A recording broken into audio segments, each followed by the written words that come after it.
Well, the holiday season is approaching. You can feel it in the air. You feel the ominous skies and the cooler breezes, and you want to make a fire and you want to make that hot chocolate. And what I wanted to do was make my mom's gingerbread cookies. She used to make them all the time, and I am very excited to do this because I'm looking for the nostalgia of it.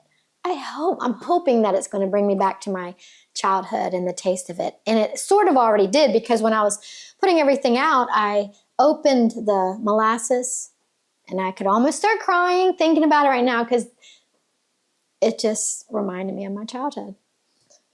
I do not use molasses for anything. I had to go buy it to do this recipe. And the other thing that is in her recipe is Crisco that I don't use for anything. I use olive oil. But she would use Crisco with a lot of stuff. She'd make these thumbprint cookies and these apple turnover cookies, and it required Crisco. So that's what we're using today, Crisco. And I'm not too familiar with it, but we'll get there. We'll see what happens.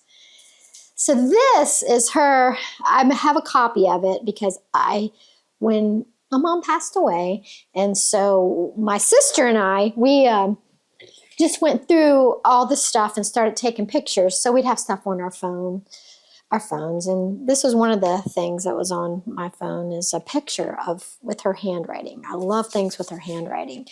But my sister had the email that my mom sent her, because she had asked for the recipe years ago. So I actually have two different recipes. I've got her written recipe and her internet recipe. I'm going to go with the internet recipe, because when she sent my sister her email, she made changes and they went back and forth a little bit. And so I feel like this one is going to be the one that's going to bring that nostalgia back. But my mom was awesome. She would always do creative things, and her gingerbread cookies are one of them. So let's get started. The first thing that her gingerbread cookie recipe calls for is a half a cup of sugar. And I've got that right here. So there's a half a cup of sugar. And I want to make sure I get this whole half a cup in here. Okay. And then I'm going to set this one to the side because I want to make sure I use this one. 1 cup of Crisco. So how fun is this? Globular Crisco. Blah, blah, blah. 1 cup of Crisco. Okay. Wait. I don't think this really has to be exact, but it does need to be close to exact as I can get. And now for the ingredient that's too cool, is a half a cup of molasses. So, wait, but okay, this is the mistake I make when I do recipes. I just start blobbing in all of the stuff, but no. I already know, because I read this recipe and I'm trying to do it right. You gotta go down to the directions first.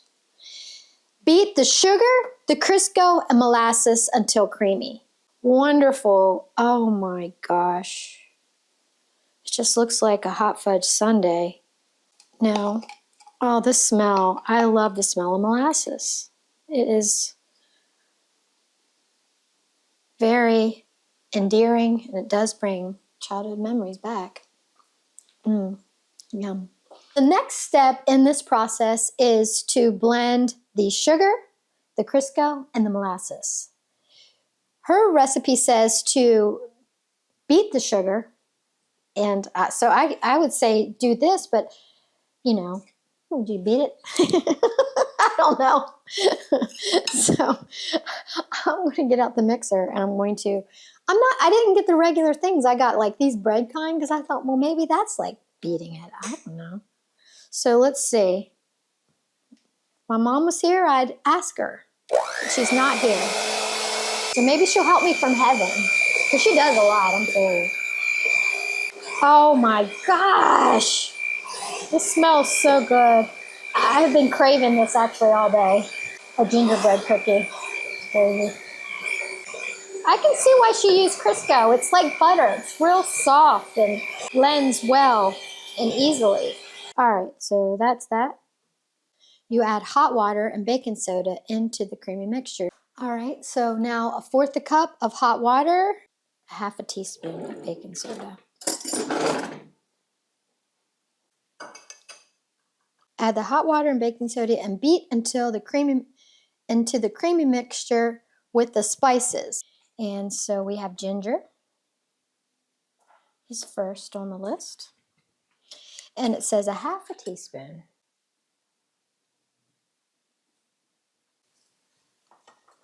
And then the next spice is nutmeg.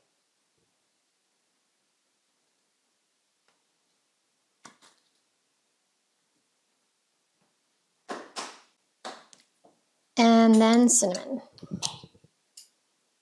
And these are all 1/2 teaspoons. And if you get a little bit over, it's fine. Whoa, beautiful. And now we're going to add 3 cups of flour.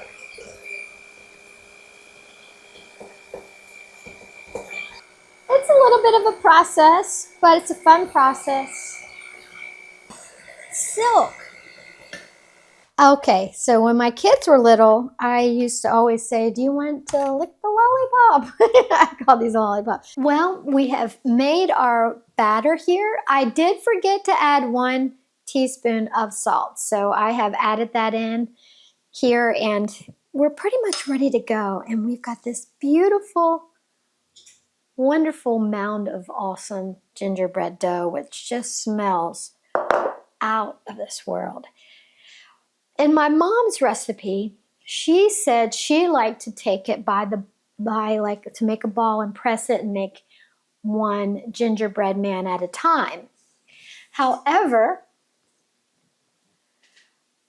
I am going to roll mine because I remember her little gingerbread cutter, and her gingerbread cutter was made of metal, and it was really cute, and it was smaller than this. This is a bigger size, and I feel like I need to roll it out and just press them like you would cookie cuttering. But I'm going to need to get some flour because I want to roll this out. And just put a little bit of flour on top of your dough, so that when you do roll it, you know what? And I'm sort of doing this as I go. I've never made this before. I've always just eaten hers. And I am going to break this in half. So I'm going to set this aside for now. I'm just going to work with 1/2 of the dough because you know what? Hopefully I'm going to work with 1/3 of the dough because there's a lot of dough here, which I'm very thankful for, because you can also put cookie dough in the freezer and freeze it, which I'm probably going to do. I'm probably not going to make all these today because this day has sort of gotten away. I mean, it's one of those perfect days for making cookies because it was rainy and dreary and overcast, and it actually felt like you could get out your fire logs. This is the fun part. Well, actually, it's all been fun. But this is where we get to decorate and add things. So I'm going to try my mom's idea. She says she rolled it in a ball, and I feel like I'm going to need more. And she smashed it with her hand to make it the size of a gingerbread. This is how she did hers, according to her recipe. They're more thicker when you do them like that. So I've got 6 of them here. Luscious ingredients are down here. But you know what? I just saw this. And I want to make a pumpkin too. So I'm going to do that. And that's going to be for my husband's and I's dessert tonight. 2 pumpkin cookies. Coming right up. And I'm going to add it to this batch. I'll have to move them, but it'll be all right.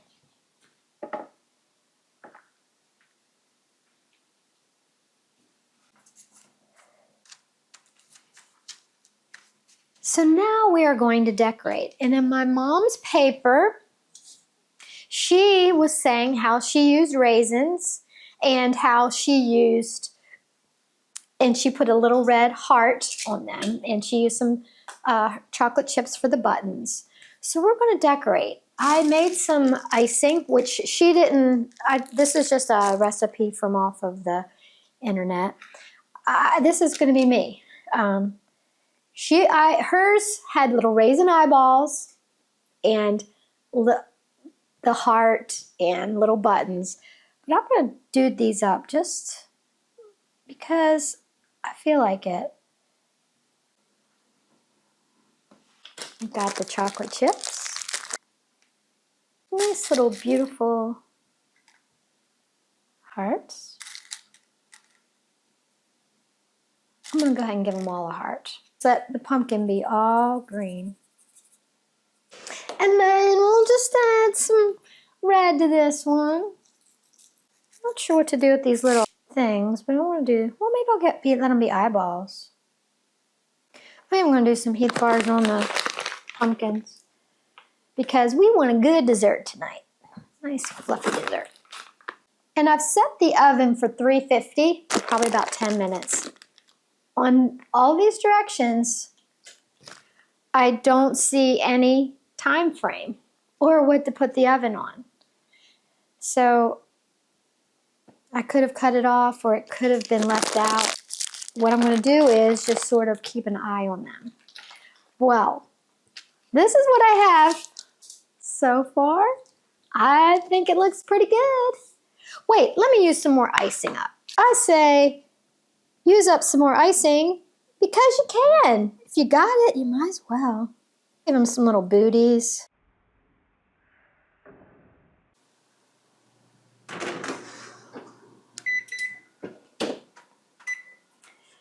And we will set the timer for 10 minutes.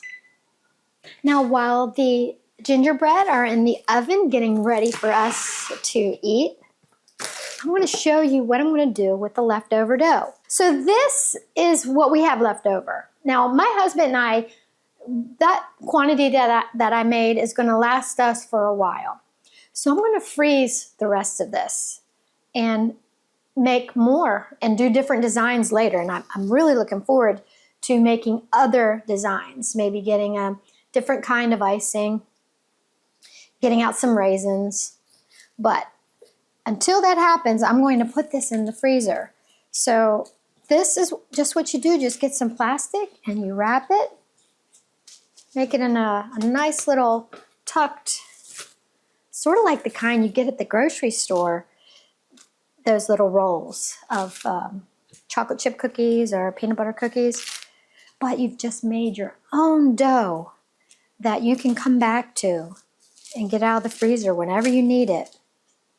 Or crave just some cookie dough, because I crave just having a little bite of cookie dough sometimes helps my sugar fix. So these are going to go in our freezer until we want to use them.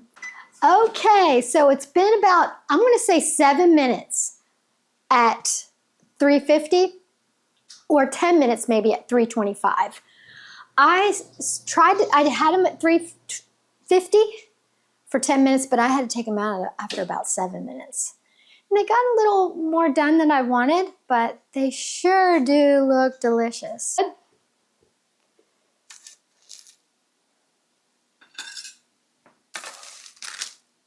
We'll have these tonight. Cordy, would you like to take a taste? Which one should we do? They're all ugly.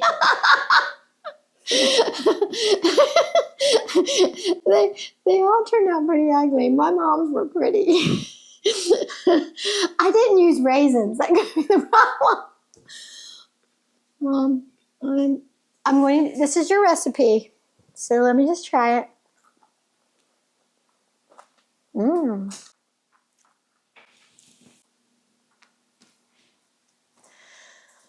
Hers were more thicker and more gingerier, I think. Wonderful memories, and I'm so glad I got to make gingerbread men this year. It's been a lot of fun. Thank you for joining in. And I hope you try to make your gingerbread men. I'm sure you can make them better than mine. I hope you have a wonderful night, and until next video.